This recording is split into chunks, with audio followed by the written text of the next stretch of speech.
los que están presentes en este momento, los que nos acompañan para este lanzamiento del libro El discurso acerca del todo, una traducción de los fragmentos y los testimonios del filósofo Heráclito de Éfeso por nuestro traductor e investigador y filósofo de aquí de la región, el señor Sebastián Aguilera.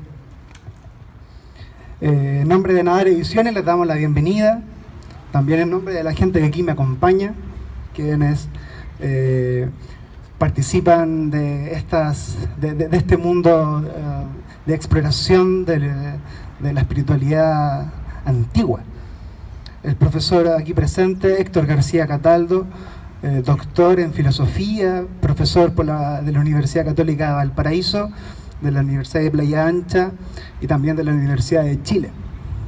Y también nuestro autor, doctor también en filosofía por la Pontificia Universidad Católica de Valparaíso, también profesor de dicha universidad. Bueno, el motivo que nos reúne, como les comentaba, es este lanzamiento del discurso acerca del todo. Es una edición que nosotros preparamos de forma bilingüe, que contiene también un estudio que interpreta el pensamiento del filósofo, un estudio realizado por el traductor también. Es un estudio que interpreta la filosofía de Heráclito bajo la luz de una antropología, bajo un enfoque dirigido al ser humano. Es un estudio que él realizó también para su desarrollo académico, que en este caso nosotros quisimos editar. El enfoque de este libro, como yo le estaba comentando, claro, tiene arroja una luz sobre la sabiduría para conducir al ser humano.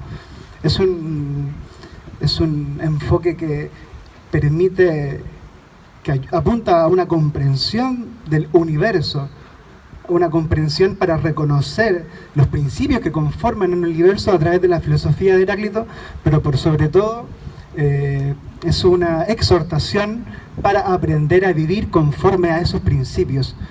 Por eso el enfoque de este libro está centrado en el ser humano, es un discurso dirigido a él. Bueno, la génesis de este libro podríamos decir que tiene en realidad varios años, aunque ninguno de los participantes lo haya sospechado. Casi 10 años tiene, de hecho, podríamos remontar la génesis de esta obra. ¿Por qué?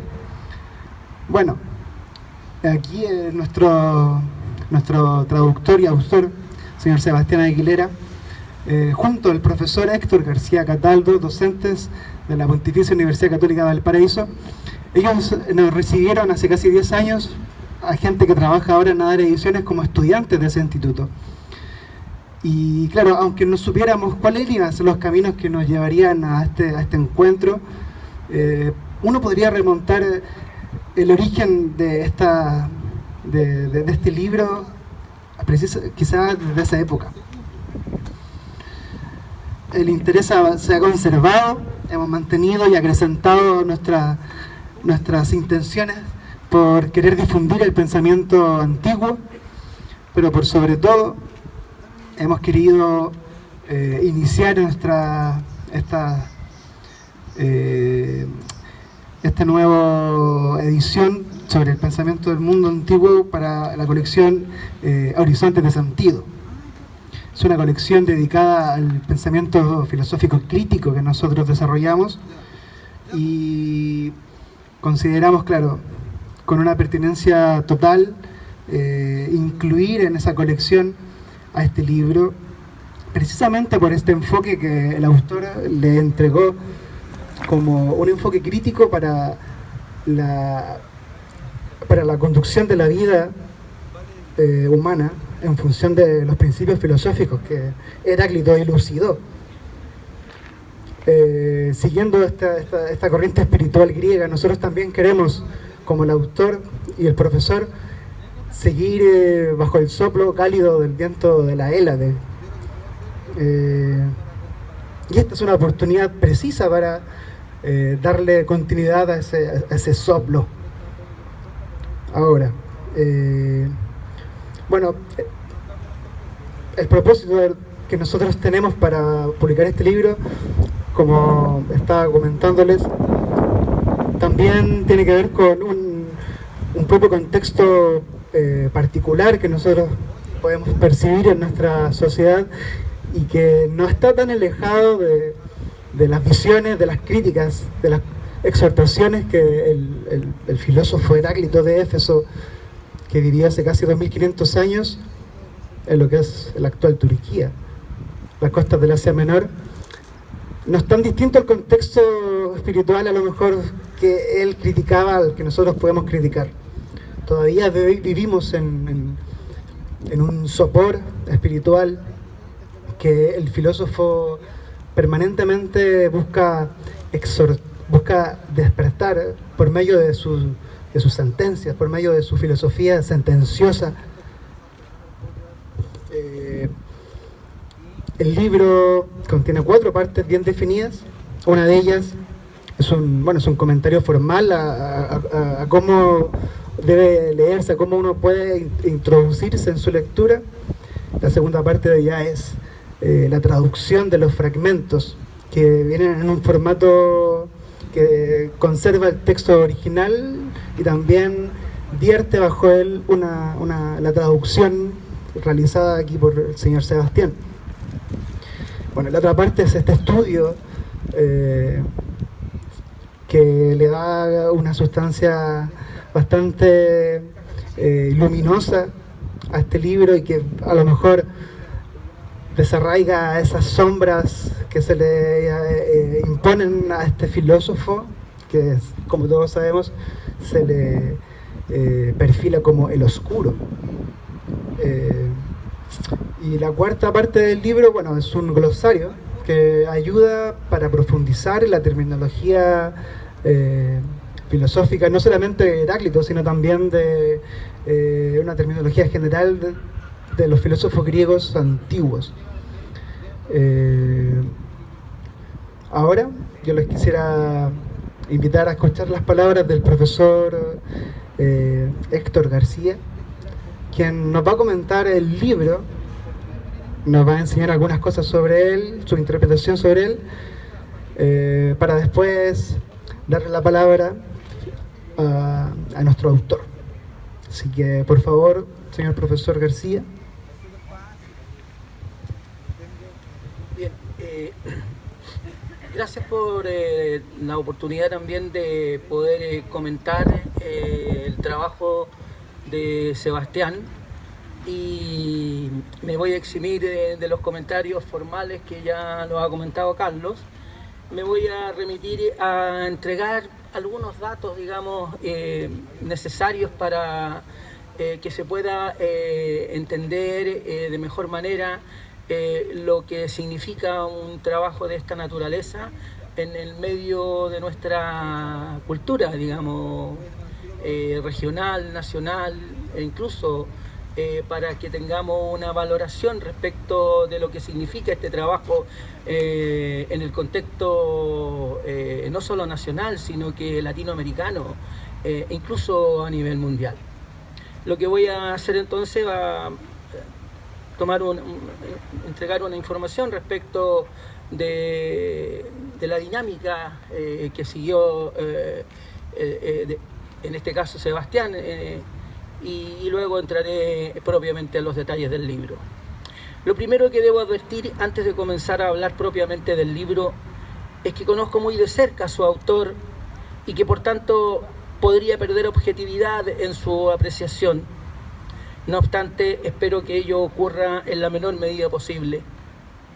En segundo lugar, es un gran privilegio en lo personal poder comentar este libro, porque dice relación no solo con la cercanía a su autor, sino porque responde al resultado de un proyecto pedagógico e intelectual refrendado por el marco institucional, a saber, en las aulas del Instituto de Filosofía de la Pontificia Universidad Católica de Valparaíso, en donde nace el germen que hoy y aquí in situ vemos el fruto concreto. Explico mi cercanía con el autor de este libro para que se comprenda de mejor modo no solo lo que intentaré decir, sino para que se tenga una apreciación cabal de lo que en esta obra hay implicado.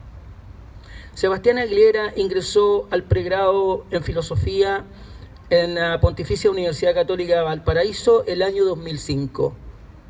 Y durante los 2 primeros años lo tuve como alumno en mis cátedras de griego antiguo. Al cabo de esos años se ganó la ayudantía en dicha cátedra, cargo del que no se apartó más hasta el día de hoy. Su aprendizaje y conocimiento del griego antiguo le han posibilitado el acceso directo con las fuentes y no mediado por las traducciones. Su trabajo de tesis de licenciatura en filosofía, que tuve el privilegio de guiar, fue acerca de Heráclito, la que llevó por título Paralelos entre doctrinas sapienciales, Heráclito y los órficos. Y en la bajada de título se leía primer acercamiento hacia una visión relacional del mundo griego. Esta tesis se presentó en octubre del 2010 y evaluada con la nota máxima por parte de la comisión examinadora.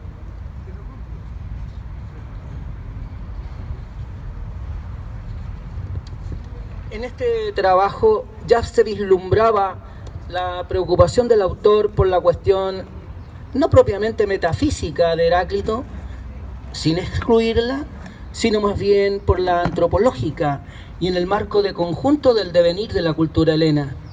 Destacaba a un Heráclito como el iniciador de la idea del camino interior en la filosofía y como quien acababa con la comprensión de la unicidad del todo por la idea del perenne movimiento, un devenir en que se halla inmersa la vida humana en su relación íntima con la naturaleza.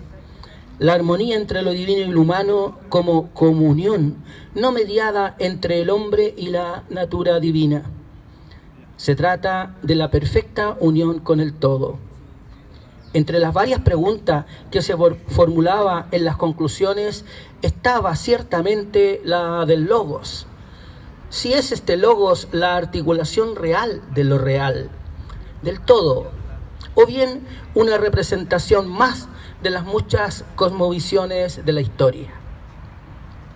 Apenas concluida la licenciatura, Sebastián se inscribe en el programa de doctorado del Instituto de Filosofía de la PUC-B y al cabo de unos pocos años de nuevo nos reencontramos a propósito de su proyecto de tesis doctoral en la que se proponía un estudio sobre Heráclito nuevamente.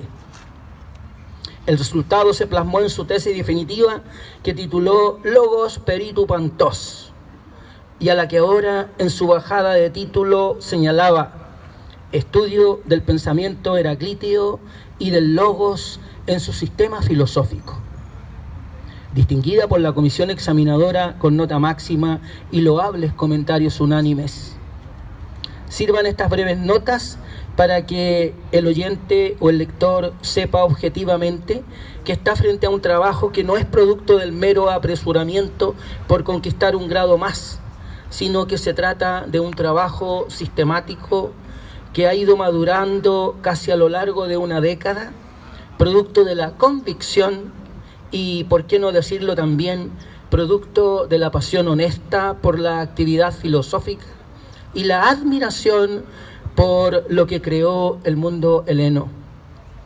A propósito del libro, bien, después de esta sintética e indispensable información, entremos de lleno a lo que nos atañe, el libro de Sebastián Aguilera, al que ha titulado Discurso acerca del todo, Logos Peritu Pantos, que se corresponde directamente con el título de su tesis a la que ha aludido, a la tesis doctoral, y que era el apartado último de la misma bajo el mismo título y que comprendía las traducciones de los fragmentos.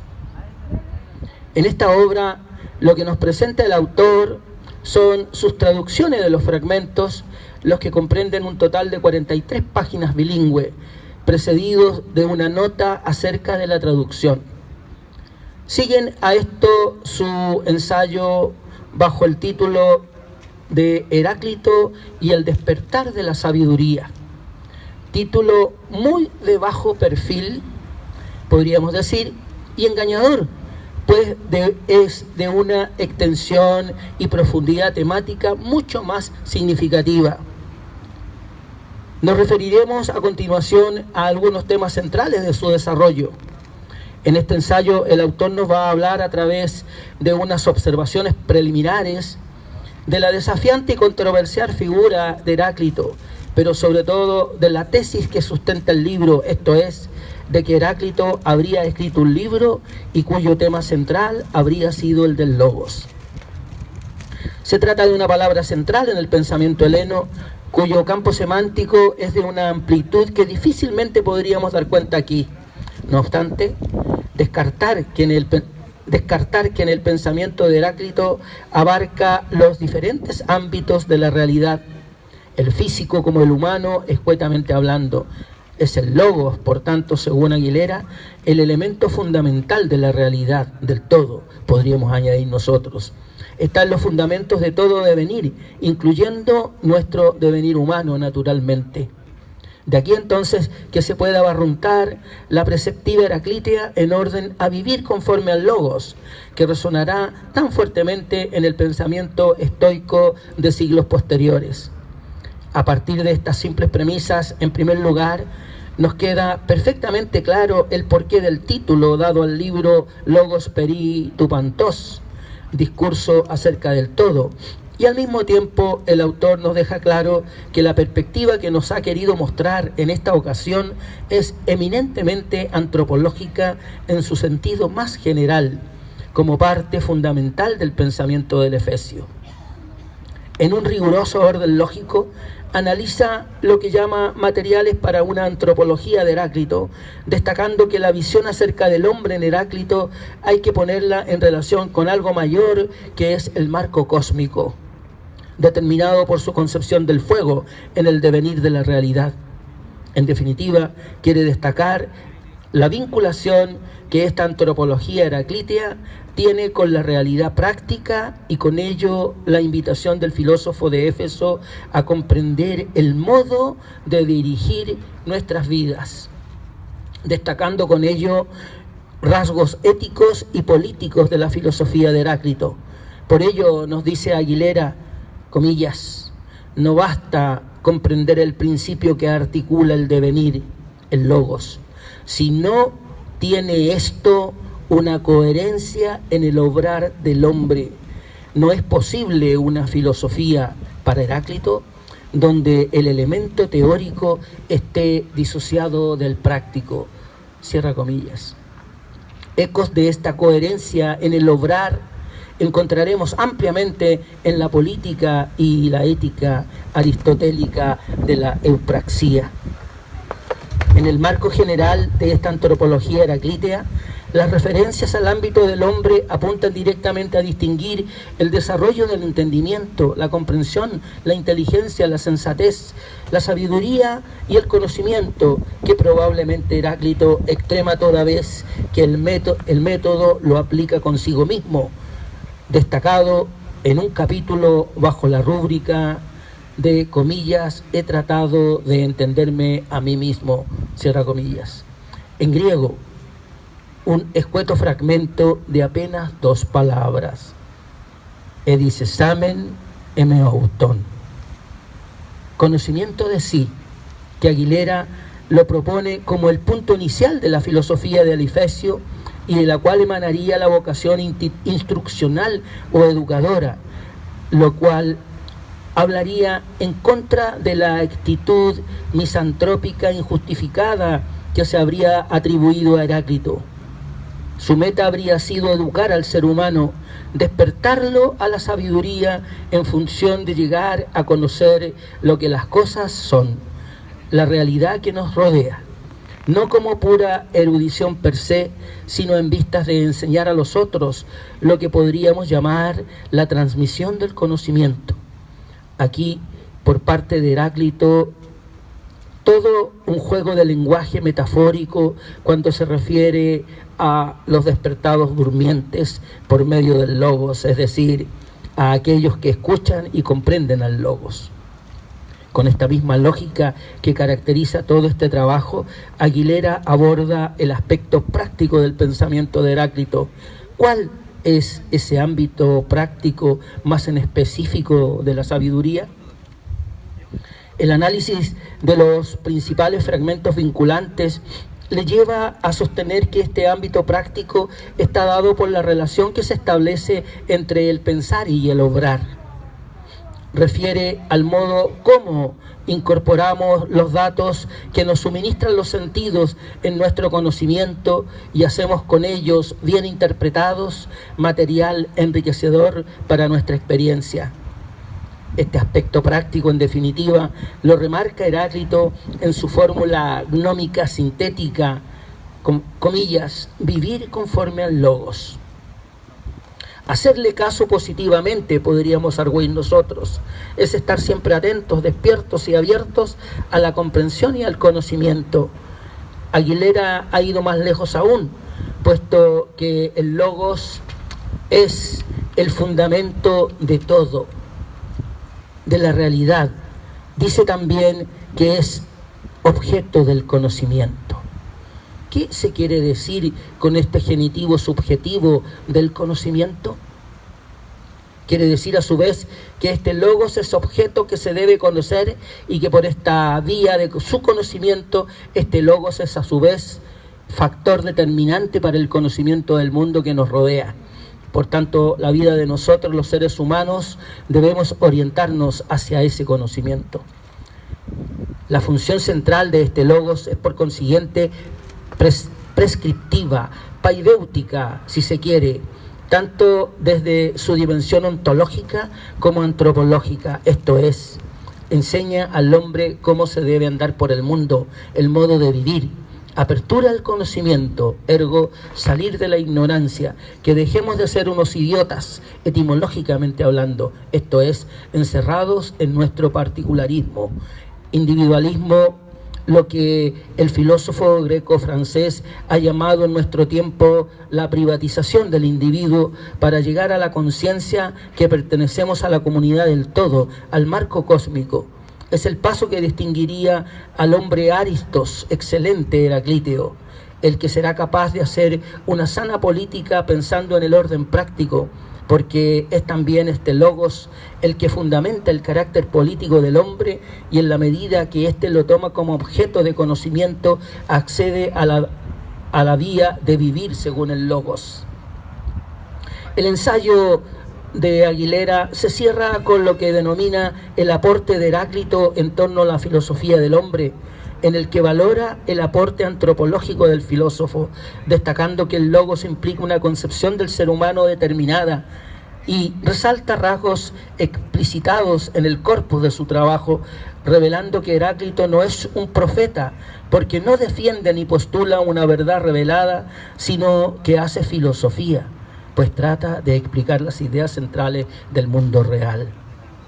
Desde una perspectiva propedéutica, insiste en que su misión, intención antropológica es sacar de la ignorancia a los hombres, despertarlos hacia la sabiduría, rescatando la posibilidad que el hombre tiene de pensar y pensarse, y de ahí la capacidad para comprender la realidad cósmica allende su individualidad, refrendando su planteamiento central que, comillas, el logos es el elemento articulador de todo el pensar heraclíteo, puesto que de él se deriva la fundamentación de todos los ámbitos que alcanza a tocar la filosofía del Efesio. Solo me resta señalar que el lector tendrá en sus manos un trabajo de primer orden, que está a la altura de los máximos exponentes europeos en la materia y con los cuales discute y corrige en muchos casos, y que en el contexto latinoamericano no tiene parangón. El trabajo realizado por Sebastián Aguilera es un tremendo aporte a la cultura filosófica y humanista nacional e internacional que prestigia el posgrado de nuestro Instituto de Filosofía y por ende a la Universidad Católica de Valparaíso. Mis disculpas por los olvidos u omisiones. Gracias por escucharme.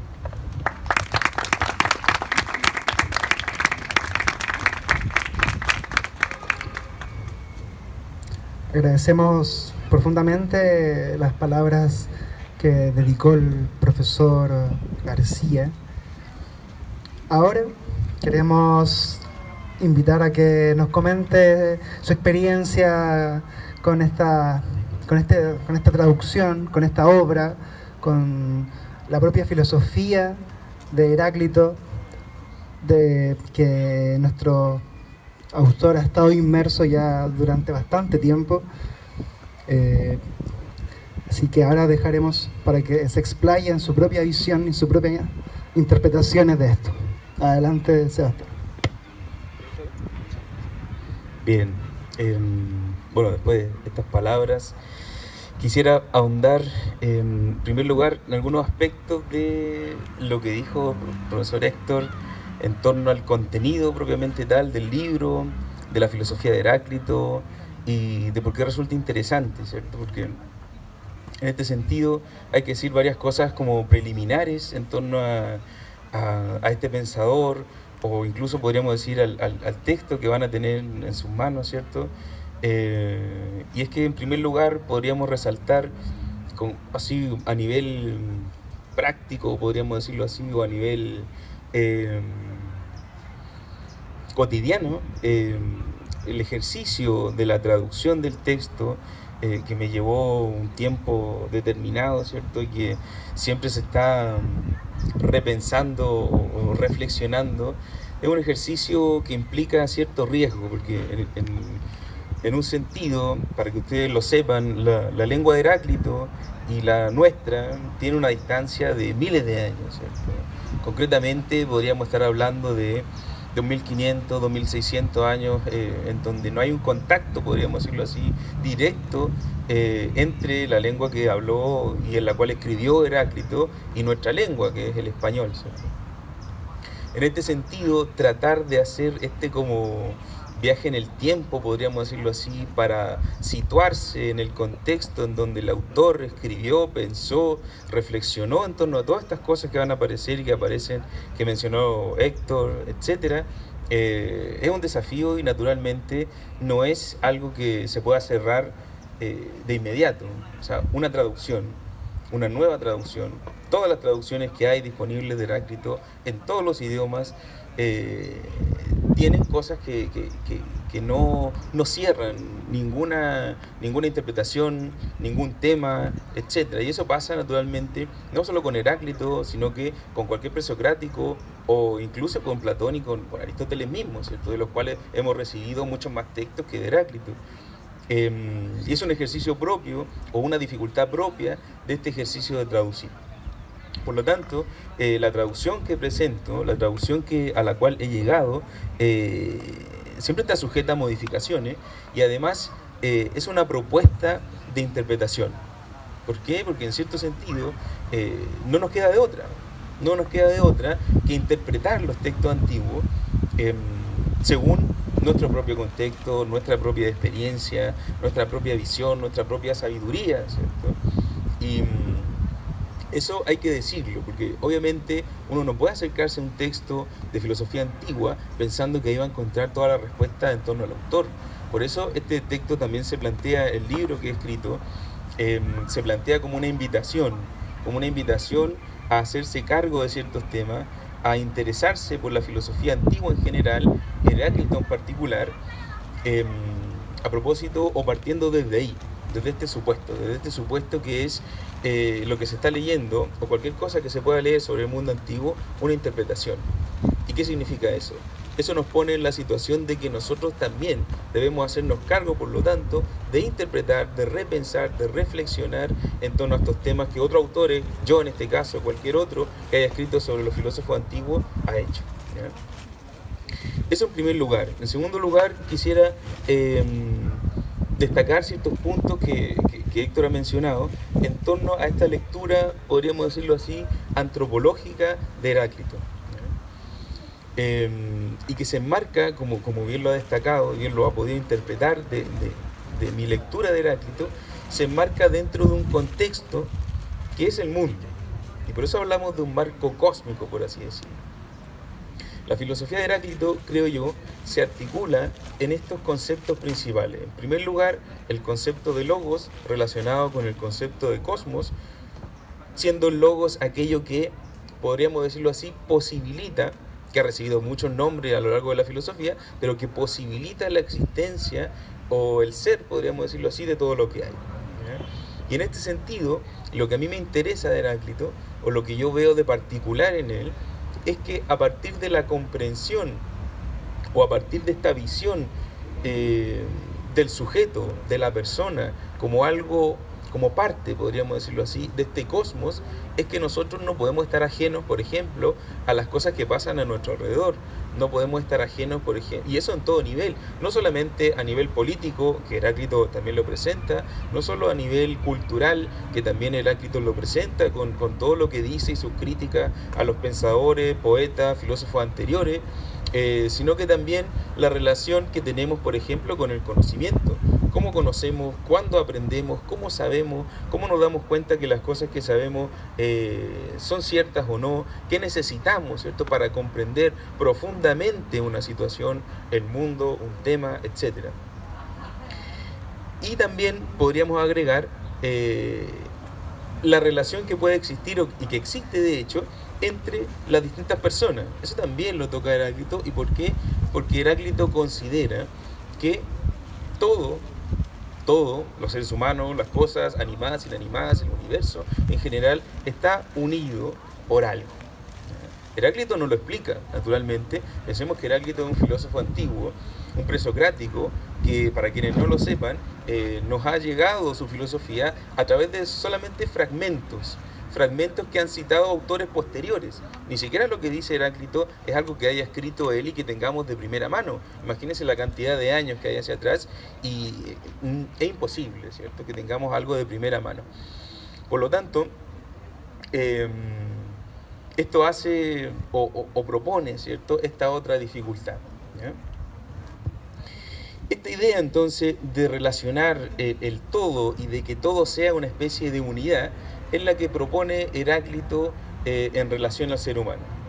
Y cómo el ser humano va a participar, o cómo, mejor dicho, cómo se va a hacer cargo de su realidad. El profesor lo ha dicho con todas sus letras. Heráclito considera que los que no entienden el logos, o sea, que los que no entienden el mundo, cómo funciona esta totalidad, esta unidad reunida, ¿cierto?, de todas las cosas, le falta comprensión.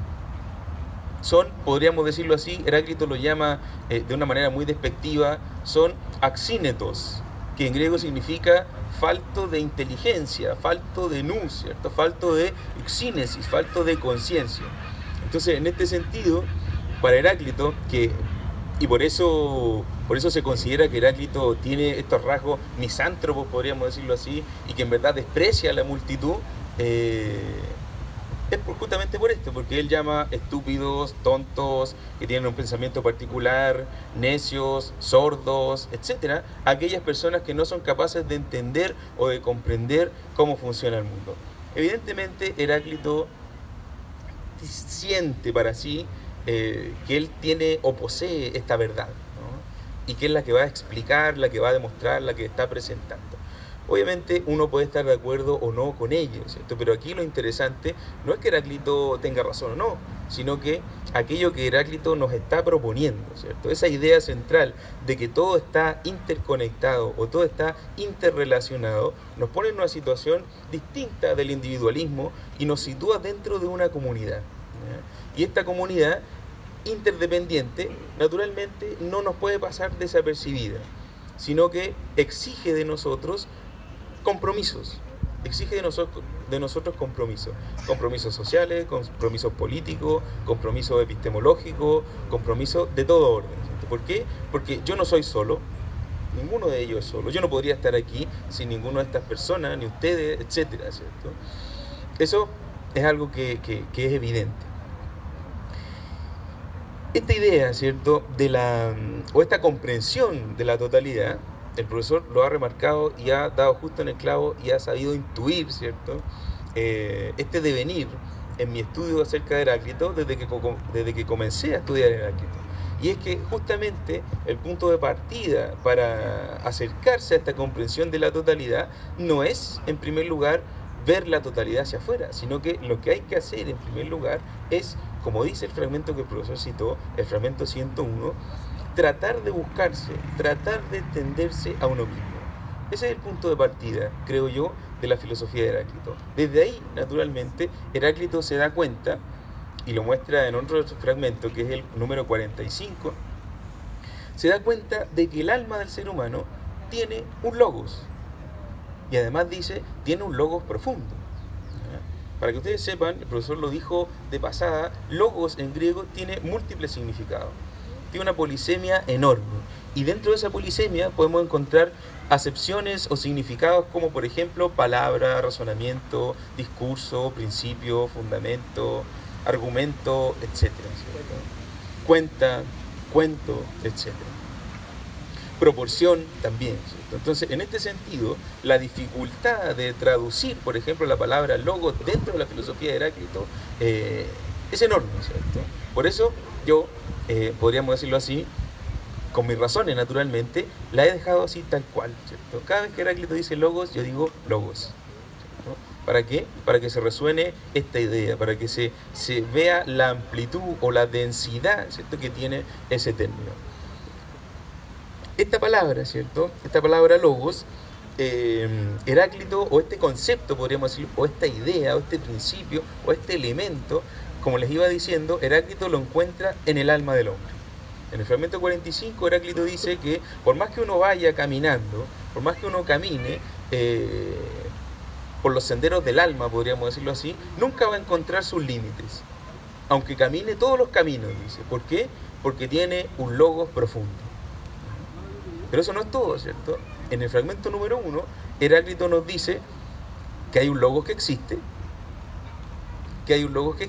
que los hombres no comprenden, la mayoría de los seres humanos no comprende, pero que ese logos es aquello por lo cual todas las cosas existen.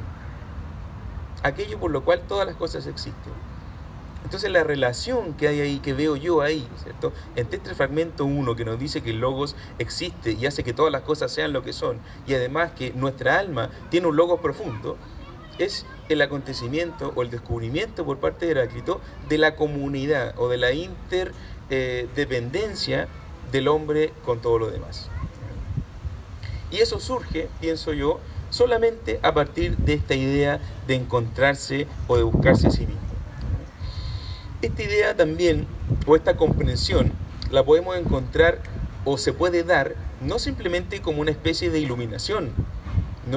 No es una verdad revelada como bien trato de mostrar, sino que es el ejercicio filosófico, metódico y sistemático del estudio de la realidad y de uno mismo.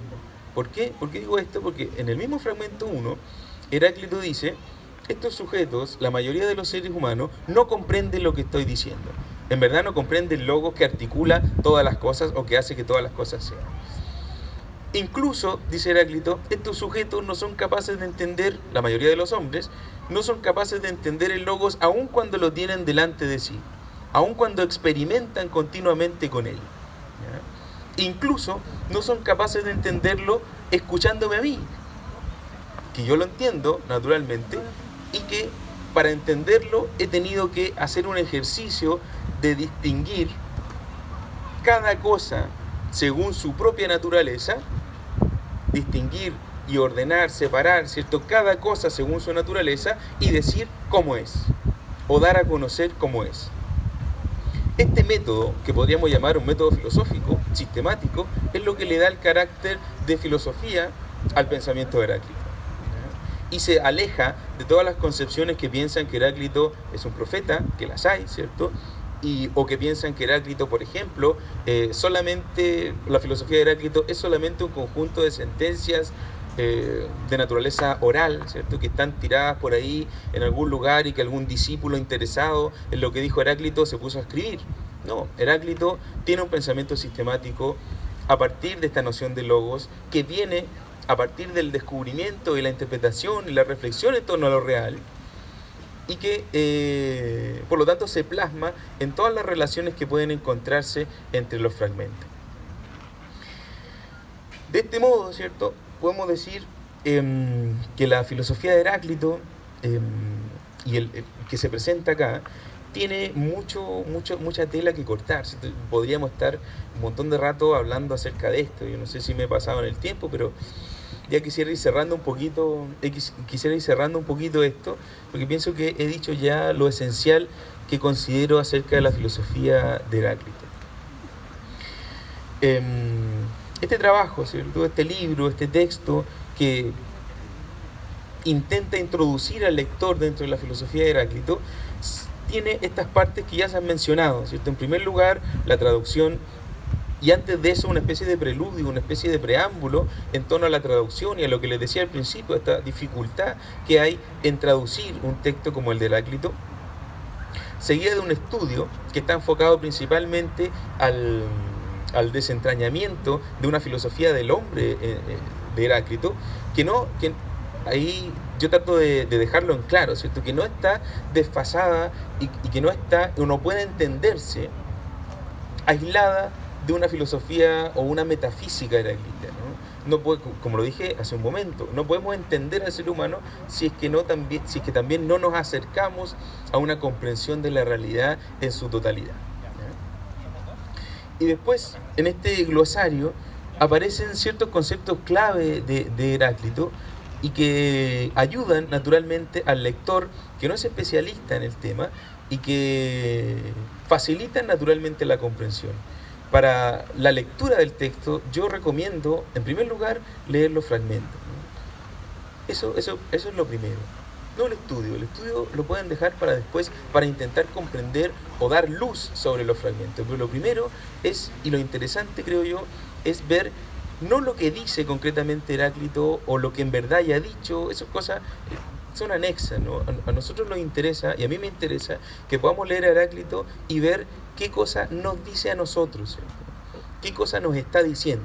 Si yo leo un fragmento que me dice, por ejemplo, que las personas no comprenden lo que tienen delante de sí y aunque escuchan, no oyen y estando presentes, parecen estar ausentes, eso me dice algo, ¿cierto?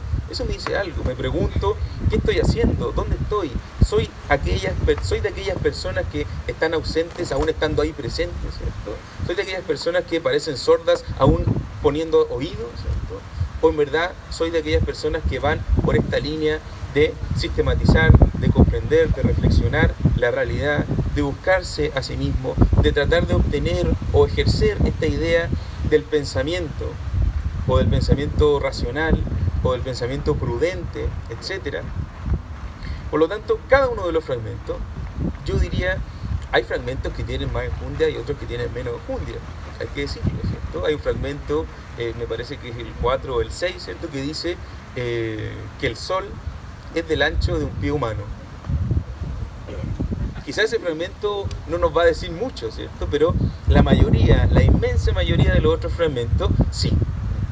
Y pueden estar seguros, ¿cierto?, que tras la lectura de esos fragmentos, algo ya va a quedar de la sabiduría de Heráclito, algo nos va a hacer pensar de la sabiduría de Heráclito, ¿cierto? Y si lo puede complementar con la lectura del estudio, con el glosario, porque a eso invita el texto, ¿cierto?, con la lectura del glosario, del estudio introductorio, del apartado sobre la traducción, etc., yo me doy por satisfecho, ¿cierto? Pero ya con el solo hecho de la lectura de los fragmentos y de que algo nos quede rondando, eso es ya trabajo terminado, ¿cierto? Bueno, gracias a mi familia, ¿cierto?, mi señora, mi hija que están aquí, mi pequeñito, chiquitito, no pudo estar, se iba a aburrir. Eso, gracias al profesor Héctor por sus palabras, gracias a Carlos, a la editorial, por haber posibilitado este trabajo, la existencia de este trabajo, y eso, los invito a la lectura del texto, a la lectura atenta del texto, y más que nada, ¿cierto?, a la atención acerca del entorno y de uno mismo. Eso.